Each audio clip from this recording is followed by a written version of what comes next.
삐맨 채널은 AMD 라이젠과 함께합니다. 1989년 10월 1일 러시아. 두 남녀가 눈빛 교환을 하더니 가까이 앉습니다. 그리고 이들이 가까워지는 것을 목격하자 수영장에 누군가가 제재를 하는데요. 여자는 빠르게 남자에게 볼뽀뽀를 하고 수영장에 뛰어듭니다.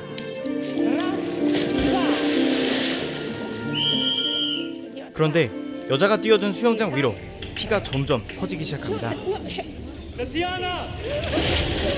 수면 밖으로 나온 여자는 놀랍게도 만삭의 상태였는데요. 임신한 적도 없던 여자는 밀려오는 진통에 단숨에 아이를 출산하게 됩니다. 1989년 10월 1일 12시에 이 여성과 마찬가지로 갑작스럽게 만삭이 되고 단숨에 출산까지 한 사람들은 전 세계에 43명이나 있었는데요. 가장 놀라운 점은 43명 중 누구 하나도 출산 전날까지 임신한 상태가 아니었다는 것입니다.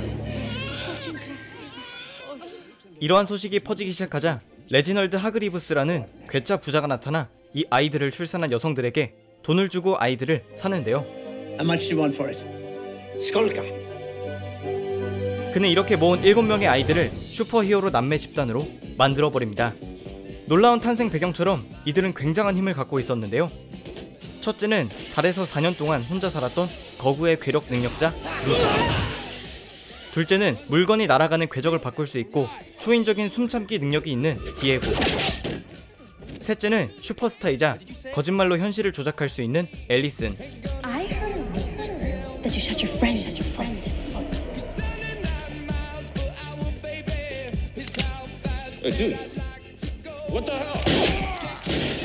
넷째는 주근이와 대화할 수 있는 마약 중독자 클라우스.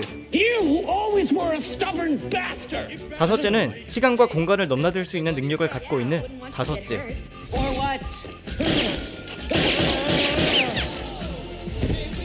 여섯째는 몸 안에 괴물을 숨겨둔 벤.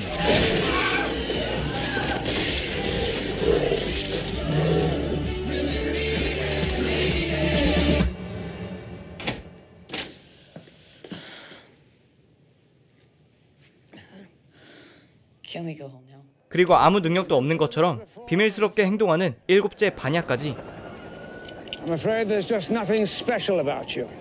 이들은 슈퍼히어로 남매들로 소위 엄브렐러 아카데미로 불렸습니다.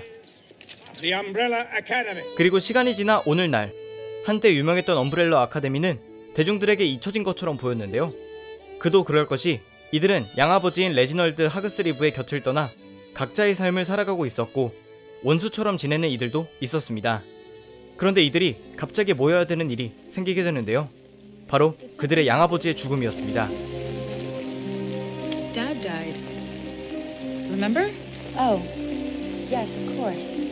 하나둘씩 어색하게 오래전에 살던 저택으로 모이기 시작한 남매들은 사망한 6째 벤, 그리고 어느 날 시공간을 넘어 떠나버린 5째를 제외하고 다시 만나게 되었는데요. 누군가는 유명한 배우가, 누군가는 예전보다 훨씬 더 거대해진 몸을 갖게 되는 등 예전과는 많이 달랐습니다. 그리고 이들이 재회하게 된 당일, 갑자기 집의 앞마당에서 시공간이 붕괴된 작은 통로가 나타나는데요. 그것을 통해 오래전에 사라졌던 5째는 사라졌을 당시의 모습을 그대로 하고 나타납니다.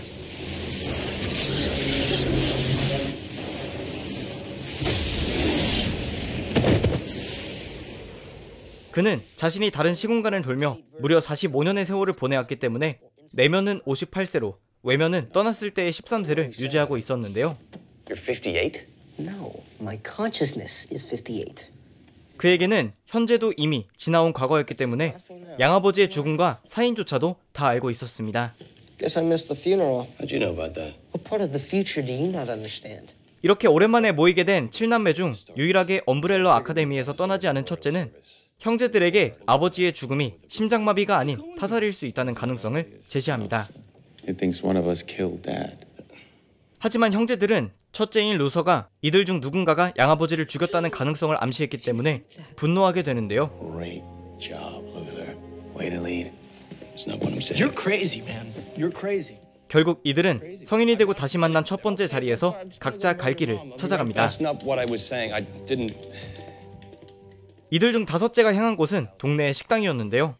야심한 시각에 다섯째와 유일하게 자리를 지키던 사람은 동네에서 자동차 견인 서비스를 하는 사람이었고, Give me a chocolate eclair. Sure. Can I get the kid a glass of milk or something? The kid wants coffee. Black. 곧이어 그마저도 자리를 비우게 됩니다. 그런데 멀리서 다섯째를 지켜보고 있던 6명의 특수 부대원들. 그들은 다섯째를 경계하며 총을 겨눈 상태로 그에게 함께 가자고 하는데요. Okay. So let's all be professional about this, yeah? On your feet and come with us. I want to talk. 다섯째는 아무렇지 않게 이들과 싸우기 시작합니다.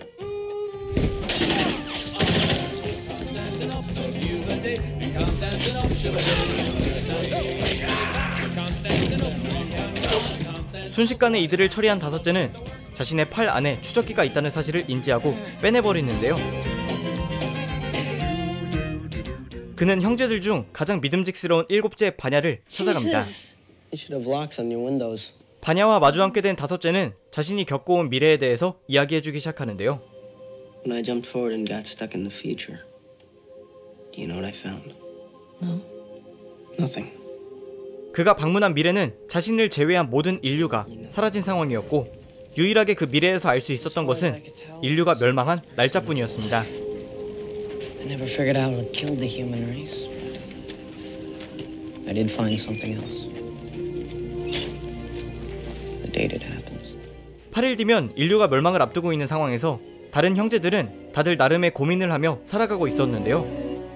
첫째는 둘째와 싸우고 나서 상처 사이로 비정상적일 정도로 많은 양의 털이 자라고 있었고, 둘째는 어떤 이유에서인지 심장마비로 사망한 아버지의 안경을 갖고 있었으며, 셋째는 양육권을 빼앗긴 상태에서 이혼 소송을 진행하고 있었습니다. Because I would like to say hello to my daughter, if that's all right with you. 아버지의 이상한 죽음, 형제들 간의 의심과 갈등, 개개인의 아픔까지 겹쳐있는 상황에서 과연 엄브렐러 아카데미는 다시 뭉쳐 8일 뒤에 멸망한 인류를 구해낼 수 있을까요? The world ends in 8 days. I have no idea how to stop it.